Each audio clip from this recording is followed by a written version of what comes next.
Good morning. This is Tuesday, May 6th, 2014, and I am Susan Meehan, here with Richard Tritt at the Cumberland County Historical Society. We are making history this morning with this initial digital recording of an interview for the Elizabeth and George Gardner Digital Project. Richard currently serves as the photo curator for Cumberland County Historical Society and is a lifelong resident of the county, living at several different county locations during his lifetime. Richard, please begin by stating your name and telling about your parents, what they did, and how they came to Cumberland County. Well, my name is Richard Tritt, and I was born in December 17th, 1942 in Carlisle Hospital. During my life, I lived in Newville area, Shippensburg area, Mechanicsburg, and Bowling Springs. And my parents, my father worked for the Cumberland Valley Cooperative Association in Shippensburg. And was his name Richard? No, his name was Selden, S-E-L-D-E-N. And he was a mechanic as well as a salesman of farm machinery. And he did that all his life. He was an excellent mechanic. And I got none of that talent. And my mother was basically a stay-at-home mother. She did work at the community drugstore in Newville when I was in high school. They were both native Cumberland County people. Both families traced back to 6 or 7 generations living in Cumberland County. What was her maiden family? Her maiden name was Maines, and the Maineses lived in the area around the intersection of 233 and Route 11, the Cumberland County, where the Cumberland Drive-In Theater is, And in the farmland in that area. So, and actually, one strange thing about my family background is that when I was a young guy growing up, that my uncle's farm near Newville, I learned later, many years later, was the original farm that Peter Tritt built when he moved to Cumberland County, but my mother's family owned it. And I remember playing there and being fascinated by the old stone house, and they used to say, up in the corner it says Tritt on this house. So it was ironic that my mother's family, the Maineses, happened to buy that same farm that had belonged in the first Tritt that came to Cumberland County lived in that, or built that, and they came from York. So. Is that house still standing? Yes, it's still standing. It's still a farm. It's sort of hidden. When you're there, you can't see anything except hills around you. And it's owned by the Miller family. But it was built shortly after the Revolution. When Peter Tritt he fought in the Revolution for York. He lived in York County, and then after that, he married a woman whose family had moved to Newville, and they came with them, and that was the Lefevres, the Fever family, and they built their farmhouse was near where Big Spring High School is now today. So. Were both your parents' families farm families? Were they yes, farming? they were both farms. But they both had some education beyond. Just high school. Okay. High school education, yeah. And where did you go to high school? I went to, I was living in Shippensburg through 7th grade, and then we moved to Newville where my family built a house near Big Spring High School, called Big Spring Heights. And what was the question again? Where you went to high school? Oh, high school. So, of course, I went to Big Spring High School then from 8th grade through 12th grade. But growing up in Shippensburg, were you in town so that you could walk to places? Yes, I we did an Orange Street, which was just off King Street, and it was close to. So I spent a lot of time exploring Shippensburg when I was young. I started piano lessons when I was in first grade, and I always had to eat. I always went to Shippensburg Saturday mornings for piano lessons, even after I moved to Newville. My father still worked in Shippensburg, so I went with him Saturdays. And I'd have a piano lesson in the morning, and then I had all morning to kill, and so I would walk around town, go different places, library. Was your piano teacher someone who was known in the area, or just Yeah, Helen Wagner. Her maiden name was Helen Hikus. When I first started with her, she was just out of college. And she's still living in Shippensburg. So I studied piano with her for 12 years. And then when did you begin playing the organ? Because Richard is also an organist. I started a little when I was a senior in high school, and then when I went to Shippensburg University, I studied there with Professor Weaver. He was an organist and also the choir director for the college, and I studied with him. There was an electric organ in Memorial Auditorium, but then in my senior year I took my lessons at the Presbyterian Church in Shippensburg. Had a pipe organ, and that's when I started. When I was still a senior in college, on weekends I played for my home church. That's where I first played.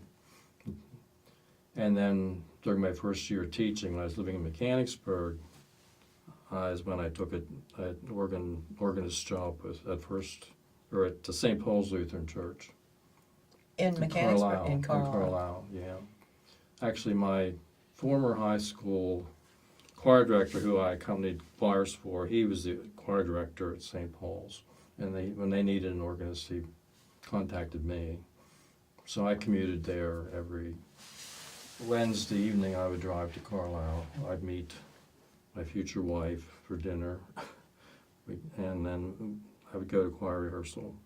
And I remained there as organist for about 14 years. That's where our children were baptized. Did you grow up in the Lutheran faith, or? No, I grew up on the Mainses were very strong Presbyterians. I went to the First United Presbyterian Church. There were two Presbyterian churches in Newville, but ours was the one on the hill. And the Mainses were longtime members of that church. They're quite a large family. There still are members of the family that attend there. And I remember being fascinated by that. It was a fairly old church, and the architecture and the beautiful inside. And the Those lovely windows. Stained glass windows. And I remember being pointed out to me that some of the Mainses' names were on some of the windows. And, Then are your parents interred in Newville? Or? yes. Yeah. So then you knew from the beginning that music was not going to be your full-time? I considered it, but I thought it was better for a hobby or a sideline. I really did. If I had a singing voice, I probably would have gone into music, but I didn't. I can carry a tune, but I never sang in a choir or anything, and I don't have that quality of voice. So usually, if you went into majored music, you would be an organist, director, choir, or something. So, Well, now I know that you have an interest in the visual arts, painting as well as photography. How did you come to that interest? Just gradually over time? Yeah, that's sort of developed.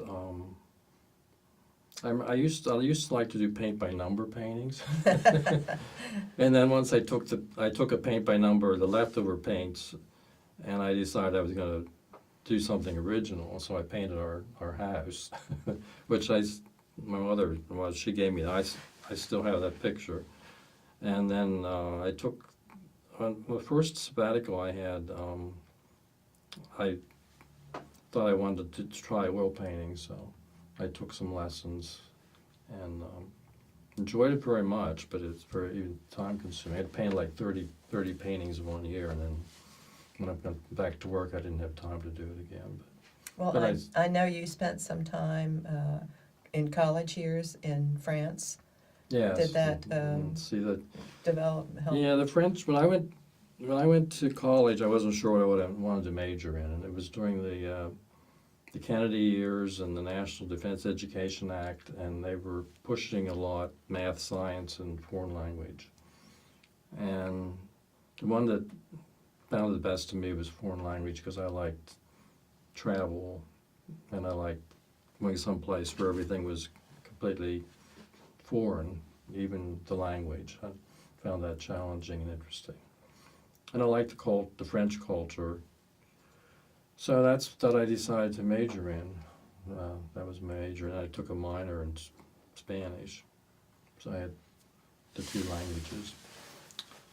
And that, that led to a career in teaching for 26 years, and a lot of opportunities to go to Europe, about probably 10 times, taking students on trips there. So that. Now, where did you teach? I taught at Susquehanna. First year I taught at Mechanicsburg High School, and I didn't. At the time, there was a shortage of language teachers, and you could pretty much pick where you wanted to go. And I had the beginning classes there, and then there was an opportunity at Susquehanna Township to be the only language teacher and teach all the levels, all 5 levels of the language. So I moved there my second year, and I stayed there then for 25 years. And I decided to retire after my children were through college, and I felt it was time for a career change, and so I decided to go into spend more time with my hobbies, and make my hobbies like my main interest, and it just happened to be I had become involved with the Historical Society as a volunteer, and eventually there was an opportunity to move there. So what year would that have been when you started volunteering? 1990, the fall of 1990 is when I was hired here as, the official title was photo curator and registrar. Registrar was for, the accessioning of things for the museum. But that also involved working with the museum committee and all the exhibits, as well as the photo archives, which was just beginning to develop and come into its own at that point. I notice in the photo archives it's the Todd. The Todd photo archives. Are they the ones who started the collection, or? Yeah, the Todds were volunteers who worked with the photos. They were the first ones to the AA line collection of glass negatives. They made the first set of envelopes, and they had the case built for that. So their interest was in photography, and so the archives was named in honor of them, and they also contributed funds. And this was their names were Roger and Mary Todd. Yeah, I met her several times, but I think I saw him once, but I didn't know him. I remember I visited her several times in her home.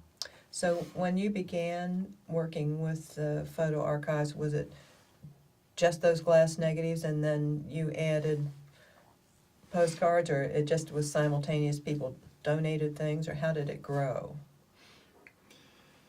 Well, before I was hired here as photo curator, and starting in '84, I was a volunteer. In about they got a grant of like $16,000-17,000 to catalog the line collection, to have prints made from all the negatives, and to create a study collection so that that would be available to for the patrons to use. So that was a job I did when I was still teaching. I worked it in the summers and in the evenings. They were open Monday evenings, and where were they then in the old building? Or well, it before was the expansion? approximately where the cloakroom is right now. There were two safes or vaults. There was a larger vault where the lobby is now, more or less, the entrance lobby. That was the vault for the library, and then there was a smaller room, the vault, probably about 8 by 15 feet, perhaps. Maybe 4 times the size of this little space. That was the photo vault, and it was just shelving and a table at the end. And when I first volunteered, they asked where they needed help, and they said, well, the photos need a lot of help. And I went in that room, and everything was. Remember, the table was piled up with prints and glass negatives that had been taken out and not refiled. So the first thing I did was like things together and then inventory all the shelves and to find out what was in there, and got all the prints that had been made from the line collection organized they had already been numbered, so we got those organized, and then from there, then we started, making the collection available to the public, and also started offering copies. You could get copies made of the images, which was just sort of done randomly before and more in-house. And then as through the newsletter and so forth, with articles about what was there and what was happening, then other collections started to come in, and other collections grew, and it just kept happening. It just kept growing, and it's still growing as people learned that it was a good place, a permanent place for things to go. Well, I know that you have an extraordinary ability to remember visual images. Yeah, and that was helpful in what you're doing. Yeah, I have a visual memory, which I can tell if I've seen a photograph before, or if I've been in a place before. Which is a good quality to have. I don't know. Yes, it suits what you're doing. Yeah, it does suit what I'm doing. So when you were teaching at Susquehanna, were you living in Mechanicsburg at that time, or? No, when I only lived in Mechanicsburg 1 year. Actually, I lived in Beverly Bones' house. Oh, Beverly Bones currently is a volunteer at the CCHS in the library. And she's an assistant librarian. The Ubers lived there, and they had a small apartment in the upstairs, and I rented that. I lived in that apartment the year I taught in Mechanicsburg.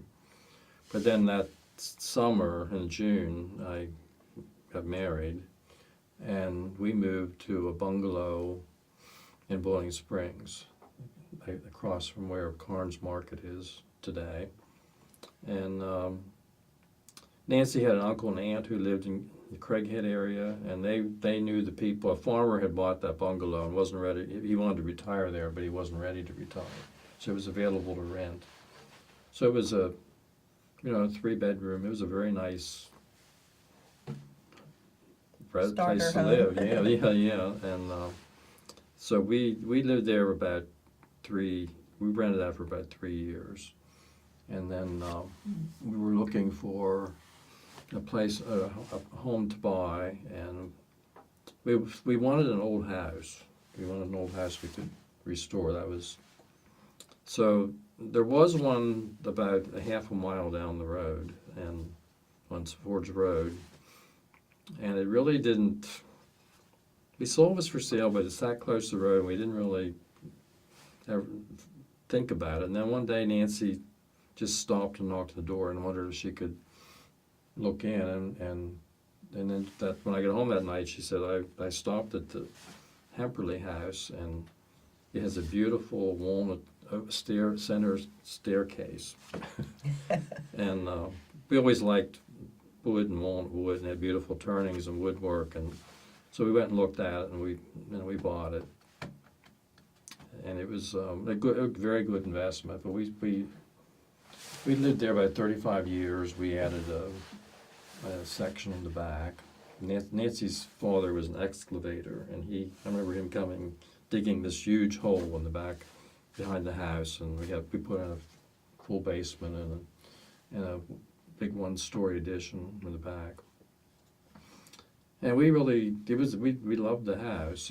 We didn't love the location because it was noisy being along the road, but we learned to live out of the back. We put a fence around it so that our daughters were young, that they knew they couldn't go out front, they at the back. Now, But- was it during this time when you were restoring and fixing up the house that you were also developing an interest in antiques? Well, actually, that started in the bungalow. Even before we were married, our families liked auctions, and I remember going with my parents to auctions when I was in high school, and we even bought some furniture before we were married at an auction, because we liked antique things, and we liked Smith furniture that was made in Shippensburg. Our parents had both purchased some of that for themselves, and it was custom made or all made in Shippensburg. When I was a kid walking in Shippensburg, I often went by those buildings where I saw the men working and making the furniture on my way home from school.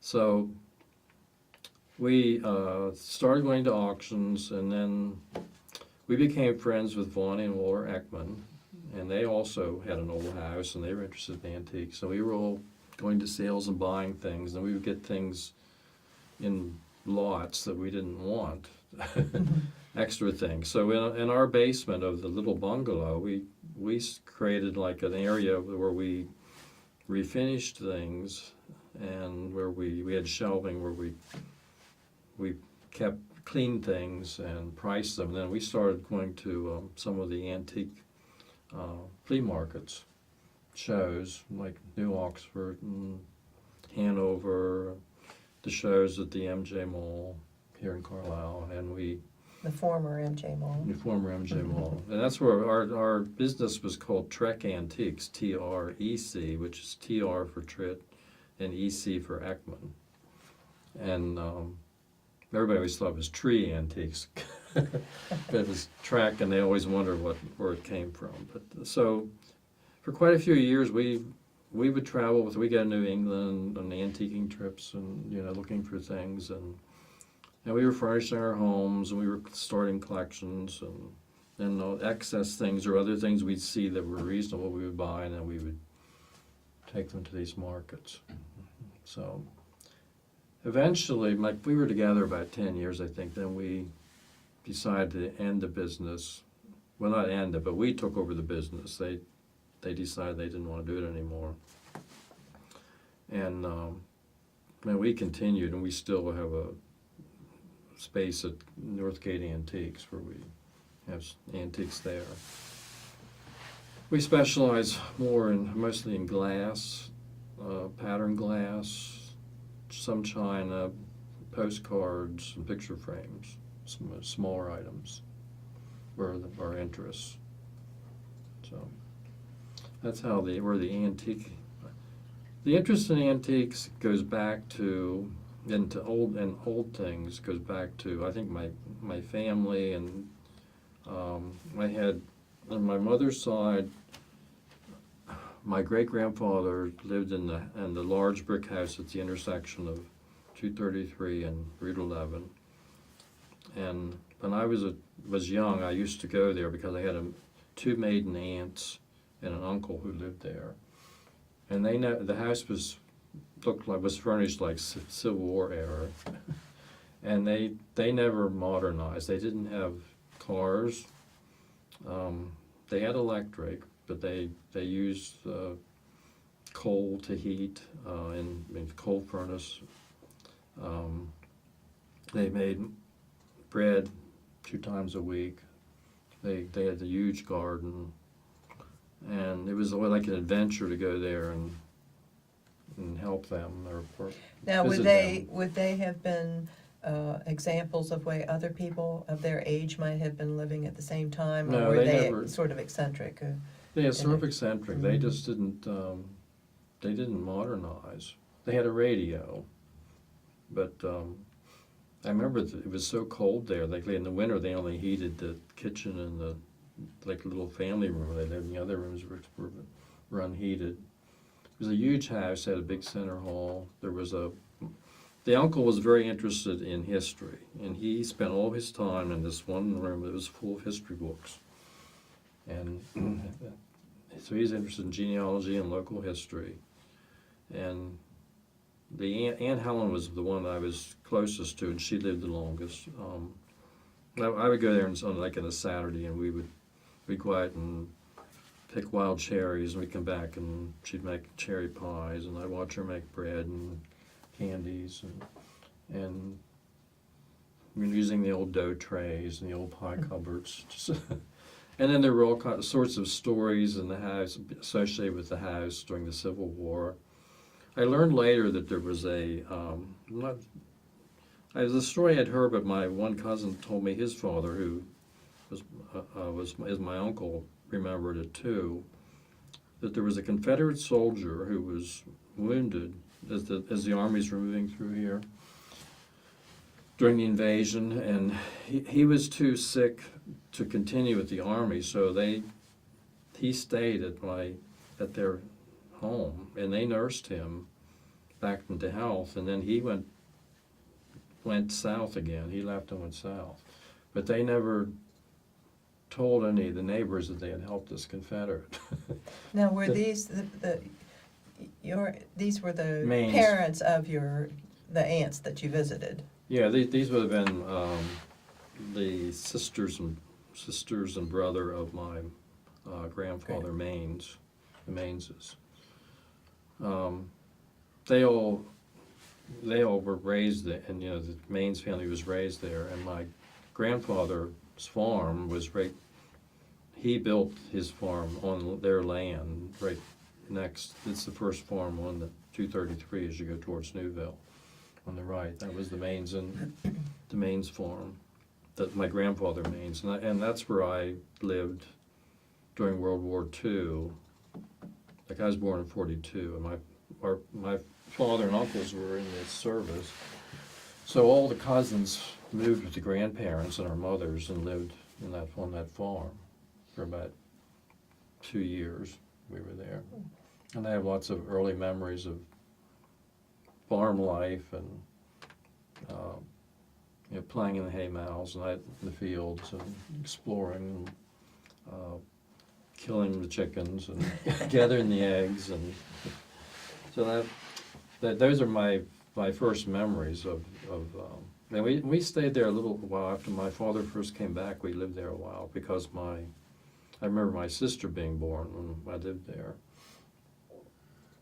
I remember my mother being brought home from the hospital and wheeled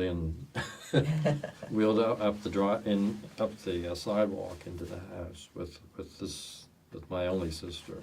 So we were just the two of us, Dick and Jane. All right. Well, I think we're going to end the Dick Oh, and okay. Jane story for today. You Okay. probably Oh, you need to my. get a drink of water. Yeah, all right. But thank you very much. Go ahead. And,